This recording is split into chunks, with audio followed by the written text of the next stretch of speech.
CM Revanth Reddy Congress నాయకులపై BJP MP Etela Rajender వ్యాఖ్యలపై ఆగ్రహం వ్యక్తం చేస్తూ శామీర్పేటలోని ఎంపీ ఈటెల రాజేందర్ ఇంటి ముట్టడికి యూత్ కాంగ్రెస్ నేతలు ప్రయత్నించారు. మనం బ్రేకింగ్ న్యూస్ చూస్తున్నాం. యూత్ కాంగ్రెస్ నాయకులను పోలీసులు అడ్డుకుని పీఎస్ కు తరలించారు. మరోవైపు ఈ సమాచారంతో ఈటెల ఇంటికి బీజేవైఎం బీజేపీ శ్రేణులు భారీగా చేరుకుంటున్నాయి.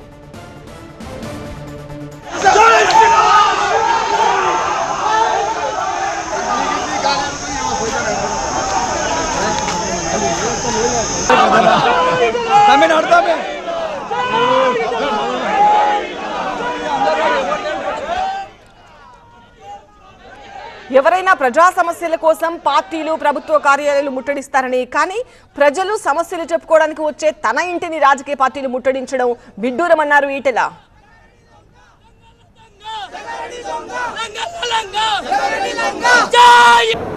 నీ కేసులు నీ దబాయింపులు వస్తాయా?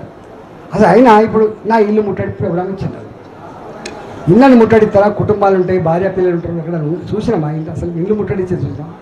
ఏదైనా కలెక్టరేట్ ముట్టడి చూసినాం, కానీ ఓ మంటల కార్యాలయాలను ముట్టడించే చూసినాం, కానీ పబ్లిక్ ప్లేసెస్ ముట్టడించే చూసినాం, కానీ ప్రైవేట్ చూస్తాం ఎక్కడన్నా?